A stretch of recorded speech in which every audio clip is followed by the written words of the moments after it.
꽃길 따라 역사여행 회원 여러분 안녕하십니까? 오늘도 저 화계와 함께 역사 아는 체 하기 시작해 보도록 하겠습니다. 여러분들이 응원을 해주시면 제가 더 유익하고 재밌는 영상을 만들 수 있습니다. 구독, 좋아요 꼭 눌러주시길 부탁드리겠습니다. 그럼 역사 아는 체 하기 시작해 보도록 하겠습니다. 오늘은요, 경복궁 이야기 5번째 경예루 편입니다. 경예루를 시작으로 당태종과 조선태종을 비교하고 경예루 처마마루에 올라가 있는 잡상에 대해서 연결하여 설명을 해보도록 하겠습니다. 시작하겠습니다. 경예루 건물을 제가 그림을 한번 그려볼게요. 건물의 위쪽이 용마루라고 합니다. 용마루가 있죠. 그리고 내림마루가 이렇게 내려와요. 내림마루가 내려와서 살짝 처마마루가 예쁘게 이렇게 내려오죠. 요걸 이으면 이렇게 지붕이 됩니다. 이 내려온 모양이 한자, 팔자를 닮았다고 해서 팔짝 지붕이라고 표현을 합니다. 이렇게 내려오죠. 이렇게. 조선은 1392년에 태동을 합니다. 태조가 1392년에 조선을 건설하고 조선을 세우고 1395년에 경복궁을 짓죠. 경복궁. 이 경복궁을 1395년 지을 때 경예루도 같이 짓습니다. 경예루는 기둥을 이렇게 내렸는데 요 1395년에 세웠던 경예루가 경예루 연못의 지반이 약해서 흔들거리고 기우는 현상이 일어나요. 그래서 태종이 다시 한번 개보수를 합니다. 처음에는 1395년에 세웠고요. 두 번째, 태종 때 보수를 하죠. 그리고 세 번째, 성종 때 기둥까지 다 완전히 건물을 새롭게 짓게 됐는데요. 이때 여기에 용을 그려놔요. 돌에 용을 그려놨습니다. 그래서 저희 왕조실록에 보면은 유구국의 사신이 달빛에 용이 물결에 비추어 물결에 의해서 용이 춤을 추는 것처럼 아주 아름다운 장면을 보았다라는 내용이 나와요. 이 유구국의 사신은 지금의 오키나와를 가리키고요.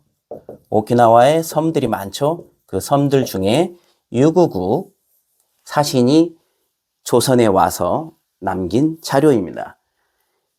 그리고 네 번째, 이제 세 번째 성종이죠. 네 번째, 1592년 임진왜란으로 전 국토가 불에 타고 경복궁도 전부 불에 타죠. 그래서 1863년부터 1873년까지 흥선대원군이 섭정을 할 때 1865년에 경복궁을 중건하게 되죠. 이때 경복궁을 중건하여 지금의 경복궁을 그리고 지금의 경예루를 여러분과 제가 바라보고 있는 겁니다. 현재의 경예루는 고종 때 다시 완전히 증축한 건물입니다. 이때까지만 해도요, 경예루는 복층으로 지붕이 2개가 있었어요. 이렇게 약 3층 건물 높이였다고 하는데 현재는 지붕이 하나만 있죠. 예, 그런 다른 점이 있고요. 경예루 편은 이 정도까지만 설명을 드리고요. 경예루 연못에 흙을 파서 교태전의 후원회를 가면은 화계가 있죠. 꽃화자에 계단계자, 꽃으로 만든 계단이라는 뜻인데요. 계단을 이렇게 만들면 여기에 꽃을 심죠. 그 계단을 만들 때 여기 연못에 흙을 퍼다가 화계를 만들었습니다.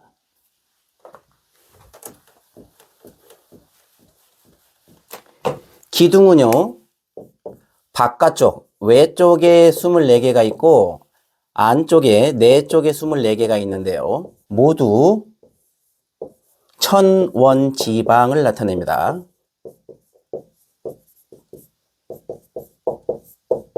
천원지방이라는 것은 하늘은 둥글고 땅은 네모지다. 그래서 바깥의 기둥은 네모로 되어 있고요. 안쪽 지붕은 동그랗게 되어 있죠. 24개는 동그랗게 안쪽에 있고 24개의 네모는 바깥쪽에 있어서 천원지방을 나타내는데요. 우리가 바둑판을 보면은요.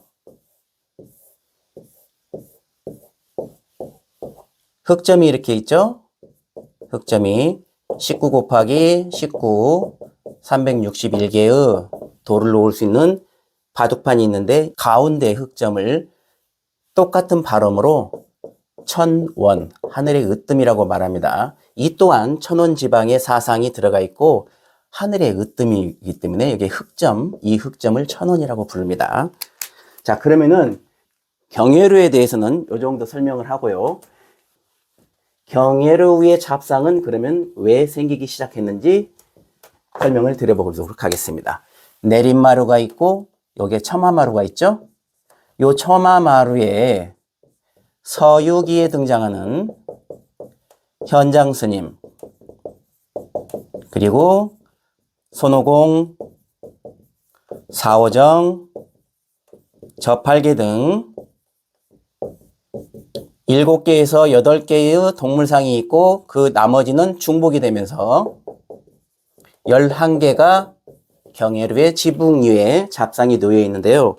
경회루 위에 있는 잡상은 우리나라에 존재하는 건물 중 가장 많은 잡상이 올라가 있습니다. 11개가 올라가 있어요. 그럼 잡상은 언제부터 생기기 시작했느냐? 그 설명을 드리겠습니다. 당태종이 형 이건성을 죽이고 왕이 됐는데요. 이게 현무문의 변이라고 합니다.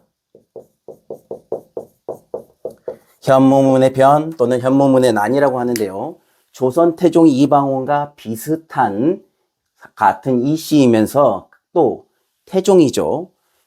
그리고 조선 태종은 이복 형제들을 죽이고 왕이 됐습니다. 설명을 좀 드려보겠습니다. 5대 궁궐의 탄생편에서 자세히 설명을 드렸는데요. 1차 왕자의 난이 1398년에 1차 왕자의 난이 일어나죠. 이때 정도전과 이방번, 이방석을 죽이고 다시 1400년도에 2차 왕자의 난 때 형 방간 그리고 플러스 박포 요 또한 5대 궁궐의 탄생 때 자세히 설명을 드렸기 때문에 상세 설명보다는 목록만 설명을 드리겠습니다. 형도 몰아내고 박포는 죽이고 그리고 1400년도에 하륜의 태조 이성계에게 태종 이방원을 왕으로 하는 게 좋습니다 하고 윤허를 받고 이방원이 1400년도에 왕이 됩니다. 이복 형제를 죽였죠. 당태종이 비슷한 내용입니다. 훨씬 전의 사람이지만 당고조 이연 아버지를 상왕으로 몰아내고 형 이건성과 넷째 동생을 죽이고 왕이 되는데요. 이때 현무문의 변이라는 사건으로 현무문은 사방을 나타내면요. 동, 서, 남, 북이죠. 북쪽을 나타냅니다. 북, 현무문이. 그리고 저희가 역사를 좋아하는 사람들이 공부를 하면 이걸 배우게 돼요. 좌청룡, 우백호, 남주작, 북현무. 요걸 배우게 되죠. 공부를 하시게 됩니다. 그런데 이걸 알고 계시나요? 좌청룡, 우백호, 남주작, 북현무 이 방향이 동서남북의 방향과 좌우 상하의 위치가 섞여 있습니다. 그러니까 좌청룡이면은 이쪽이 좌가 되겠죠. 그러나 왕이 보는 입장에서 보면 좌측은 이쪽입니다. 제가 왕이라면 왼손이 이쪽이 되겠죠. 보는 입장에서는 우측이 되는 거예요. 그래서 여기가 좌청룡이 되고요. 여기가 우백호가 됩니다. 우백호, 남추작, 북현무죠. 이 현무가 북쪽을 나타내는 거고요.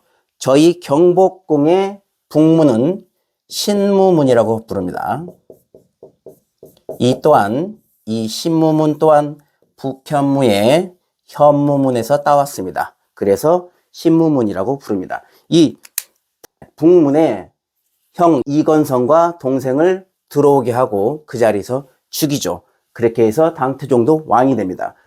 이방원도 왕이 되었을 때 잠을 잘 못 이루고 악몽을 많이 꾸는 그런 일이 있었다라고 역사에 기록이 나오고 드라마에서도 많이 나오죠. 이세민은 이복 형제가 아니라 동복 형제를 죽이잖아요. 이건성 형 동복 형제를 죽이잖아요. 그러니까 악몽을 많이 꾸게 되는 거예요. 자객이 자기를 죽이러 오고, 당연히 그렇지 않겠습니까? 사람들을 많이 죽였는데 반대 세력들이 자기를 노리고 있을 거라고 생각하니까 매우 두렵겠죠. 그래서 매일 잠을 자면 잠을 깊게 이루지 못하고 악몽을 꾸게 되는 거예요. 그래서 신하들이 자주 악몽을 꾸게 되니 꿈속에서라도 자객이 들어오지 않도록 상징적으로 수호신 그리고 경비대 이런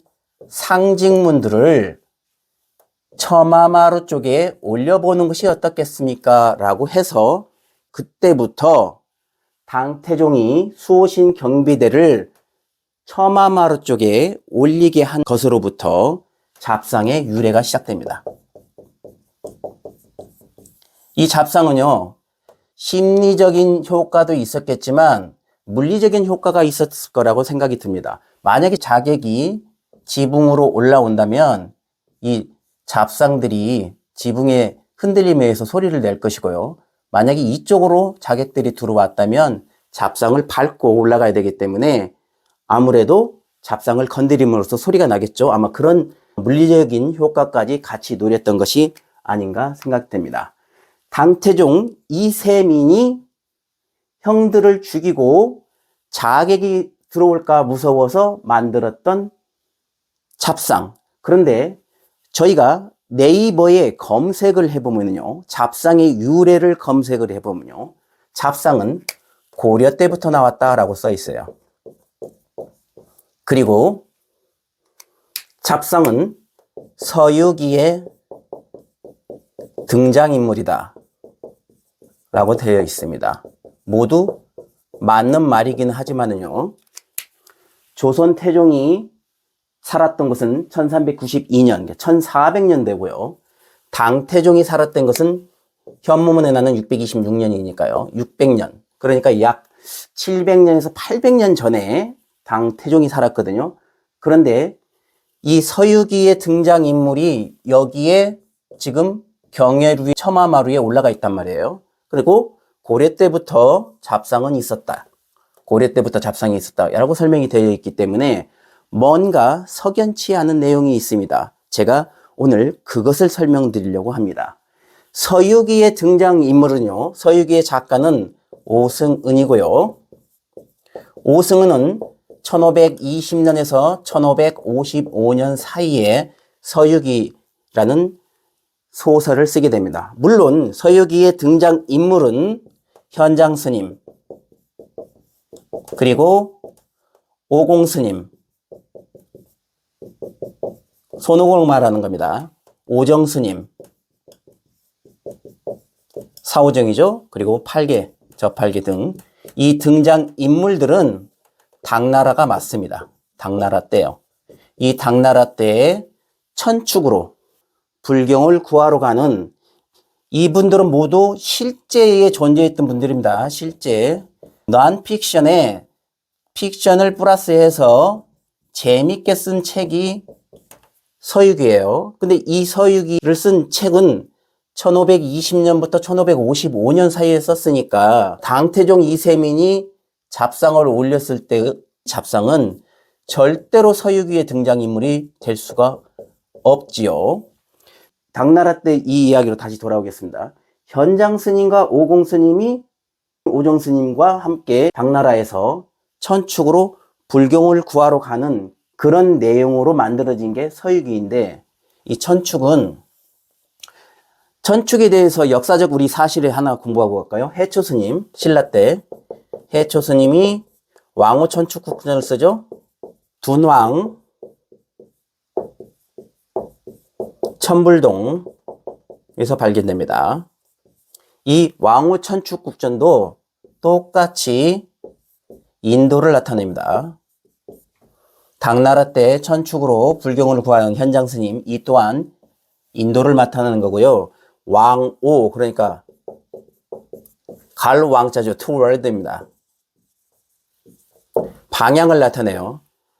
5개의 천축, 5개의 인도라는 뜻입니다. 그러니까 인도가 이렇게 있으면 가운데를 중심으로 북인도, 동인도, 서인도, 남인도, 중인도가 있겠죠. 이렇게 5개의 인도로 불경을 구하러 가는 내용을 썼던 것이 해초의 왕호 천축국전이죠. 오승은이 쓴 서유기 또한 당나라 스님이 오공스님과 오정스님 8개를 데리고 천축으로 불경을 구하러 가는 그런 내용을 쓴 내용이죠. 그러니까 고려 때 사용을 했다는 내용 또한 시기적으로 좀 맞지 않는 게, 조선은 1392년 이후에 태어났고요. 이 오승은이 쓴 서유기는 명나라 때의 소설입니다. 서유기는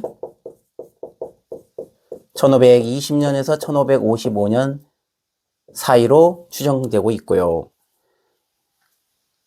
조선은 1392년에 태동이 됩니다. 그리고 1592년에 임진왜란으로 모두 건물들이 불타죠. 그렇다면 임진왜란 이전에 있었다고 하는 건물이라고 할지라도 오승훈의 서유기가 태동을 해서 유명해지고 그 등장인물들이 잡상으로 건물에 올라가기 위해서는 이 시대를 견주어 본다면 절대로 1, 2년 또는 10년 이내에 10년, 20년 사이에 이 등장인물들이 건물로 올라가기는 어렵죠. 그래서 1592년 임진왜란 이전에는 서유기의 등장인물이 올라갈 수 없었다고 판단됩니다.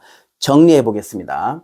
검색어에 나오는 고려 때 있었다고 하는 잡상은 아마 서유기의 등장인물이 아니라 당태종 이후 수당, 송, 원명청, 송나라나 원나라 때, 이건 이제 고려와 연관이 되죠.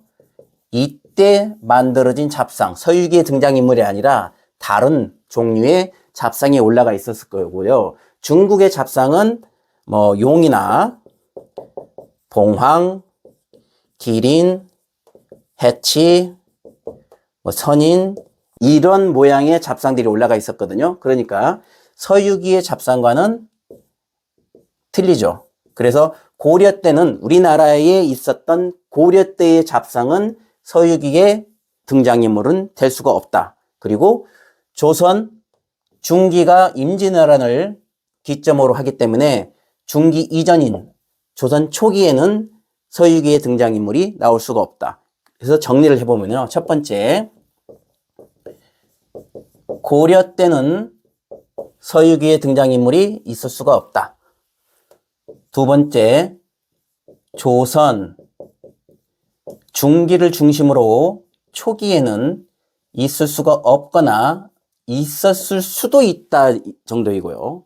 세 번째, 조선 후기에 가서나 서유기의 등장인물이 우리 조선 건물들의 처마마루에 올라갈 수 있었다. 이렇게 정리를 하겠습니다. 그리고 잡상이 맷돌에 비유해서 어처군이라는 말이 있습니다. 맷돌에 어처군이라는 말이 있습니다. 맷돌의 손잡이는 어처군이고, 이 어처군이가 맷돌을 돌려서 곡식을 갈아야 되는데 어처구니가 없으면 당황스럽죠. 그래서 맷돌의 손잡이인 어처구니가 없어서 당황스럽다. 아, 이런 어처구니 없는 라는 말이 나왔다. 이런 내용이 검색어에 나오는데요. 맷돌의 손잡이는 어처구니는 아닙니다. 맷돌의 손잡이는요, 맷손이라고 합니다. 맷손이 정답이에요. 그래서 잡상 중에 잡상을 어처구니라고도 부른다라고 하는 이 내용은 근거 없는 내용이라고 공부를 하셔도 되겠습니다. 어떻습니까? 여러분들이 지금 저와 함께 경회로와 당태종, 토선태종, 잡상에 대해서 공부를 했는데요. 경회로편 잡상의 유래 재미있으셨나요? 지금 두 번째 에피소드 설명을 드리도록 하겠습니다. 두 번째 재미있는 에피소드는요, 시험 문제에 자주 출제되는 내용으로 엮어서 한번 설명을 드려보도록 하겠습니다. 당태종 때 서세적이라는 사람이 있었어요.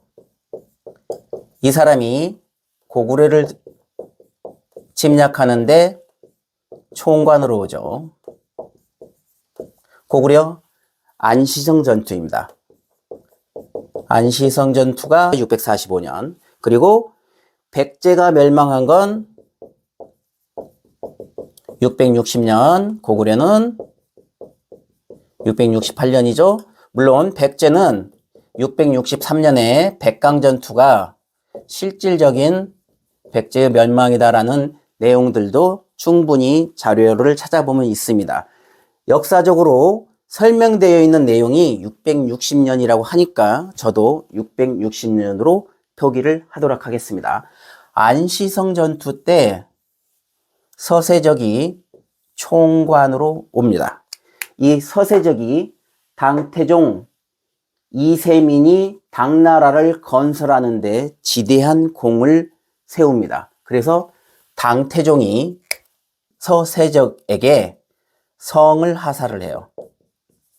그래서 서세적이 이세적으로 개명을 합니다.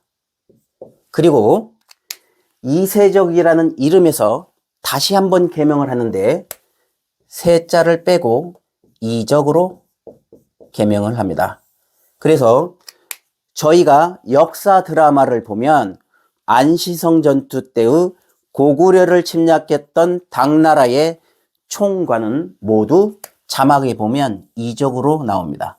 이 사람의 본명은 서세적인데 이세적이 당나라를 세우는데 공을 많이 세운 서세적에게 성을 하사하여 이세적으로 바꾼 적이 있다라는 내용이 있어요.